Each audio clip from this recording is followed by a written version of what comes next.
E aí, pessoal, tudo certo? Hoje a gente vai desvendar um conceito do direito penal que é, sinceramente, fascinante e muito poderoso. O que acontece quando um crime simplesmente deixa de ser crime? Vamos mergulhar fundo no que é abolitio criminis. Mas antes de a gente mergulhar de cabeça, aquele recado rápido de sempre. Se você curte nosso conteúdo, já sabe, né? Deixa o like, segue o canal e compartilha. Essa força que vocês dão ajuda demais a gente a continuar trazendo estas análises. Ok, vamos começar com um exercício de imaginação. Pensa comigo. Uma pessoa foi condenada, tá lá cumprindo pena por algo que fez. Anos depois, a lei muda, a sociedade evolui e o Congresso decide: isso aí não é mais crime. E aí? A pessoa que foi condenada por isso deveria continuar presa? Essa pergunta é exatamente o ponto central que a abolitio criminis resolve. Então, para a gente entender como essa situação toda se desenrola, a gente precisa primeiro ir para a definição do conceito. O que é, afinal, essa tal de abolitio criminis?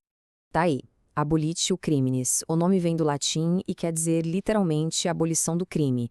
É exatamente o que parece. Acontece quando uma nova lei é criada e, basicamente, ela olha para uma atitude que antes era criminosa e diz: sabe de uma coisa? Isso aqui não é mais. Aquele fato simplesmente deixa de ser considerado crime. O mais legal aqui é a força dessa ideia. Pensa que é como se a lei tivesse um botão de delete. Ela não só perdoa ou anula a pena, ela apaga o crime do sistema. Para todos os efeitos, é como se aquele ato nunca tivesse sido criminoso. Certo, mas o que isso significa na prática, no dia a dia da justiça? Quais são as consequências reais quando um crime é apagado do mapa? Pois é, o poder de uma lei dessas é gigantesco. O processo é bem direto. Primeiro passo, a nova lei é publicada, oficializando que aquela conduta não é mais crime. Imediatamente, e esse imediatamente é a chave, a gente vai para o passo 2. A capacidade do Estado de punir alguém por aquele ato some. A punibilidade é extinta. E como resultado, passo 3, todos os efeitos penais da condenação vão por água abaixo. Sabe aquela anotação na ficha de antecedentes? Some. A pessoa ser considerada reincidente por causa daquilo também some. Tudo. E aqui está o pulo do gato, a parte mais importante. A lei volta no tempo. Ela é retroativa. Não importa se o processo ainda está rolando na justiça ou se a pessoa já foi condenada com sentença final e tudo e está cumprindo pena. Essa nova lei, por ser mais benéfica, alcança todo mundo, sem exceção. É um dos princípios mais humanitários do nosso direito penal. Essa ideia de uma lei voltar no tempo pode soar meio estranha, né? Mas não é mágica, não. Ela tem base num princípio jurídico fundamental. A real é que a abolitio criminis é só o exemplo mais radical de uma regra de ouro do direito penal, a retroatividade da lei penal mais benéfica. A regra é clara. Se uma nova lei de qualquer jeito favoreceu o réu, seja diminuindo a pena ou, como no nosso caso, extinguindo o crime por completo, ela tem que ser aplicada aos fatos que aconteceram antes dela existir. É uma garantia fundamental.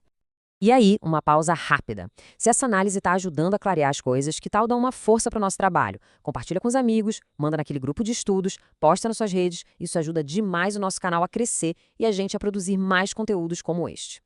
Beleza, agora vamos entrar numa parte um pouquinho mais técnica, mas que gera uma discussão super interessante. O que acontece se uma lei que extingue um crime é publicada, mas o texto dela diz que ela só vai começar a valer daqui a, sei lá, 30 dias?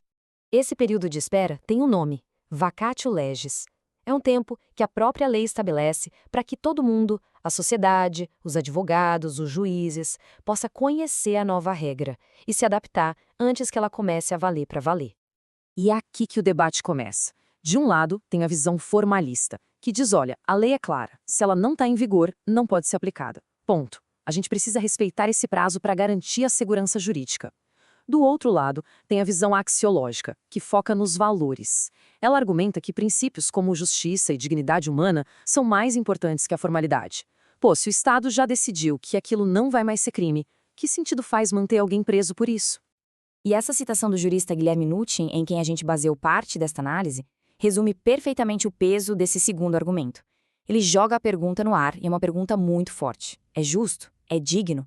Manter uma pessoa presa por algo que a própria lei já definiu que não é mais crime, só porque faltam alguns dias para ela entrar em vigor, é uma reflexão que vai fundo na questão. Ufa, a gente já cobriu bastante coisa, hein? Então, bora fazer aquele resumão para a gente fixar os pontos mais importantes que vimos até aqui. Então vamos lá. Primeiro, Abolitio criminis é quando uma nova lei simplesmente apaga um crime da existência. Segundo, os efeitos disso são imediatos e retroativos, acabando com a punibilidade e todos os efeitos penais da condenação. Terceiro, isso só é possível por causa daquele princípio de que a lei penal mais benéfica sempre volta no tempo. E por último, a gente viu aquele debate sobre a aplicação durante a vacatio legis, que é basicamente um embate entre a formalidade da lei e a dignidade da pessoa humana. E com isso, a gente fecha a análise de hoje. Pessoal, muito obrigada pela companhia. Para quem curte o formato em áudio e quer mais conteúdo assim, é só seguir o Direito Cast lá no Spotify. E não custa lembrar, o like de vocês é fundamental. Parece um gesto pequeno, um simples clique, mas faz uma diferença gigante para que esta explicação chegue a mais e mais pessoas. E claro, para quem prefere ver a gente em vídeo, o Direito Cast também tá tanto no YouTube quanto no TikTok. Fica o convite para acompanhar a gente por lá também. E para a gente terminar, quero deixar uma reflexão no ar.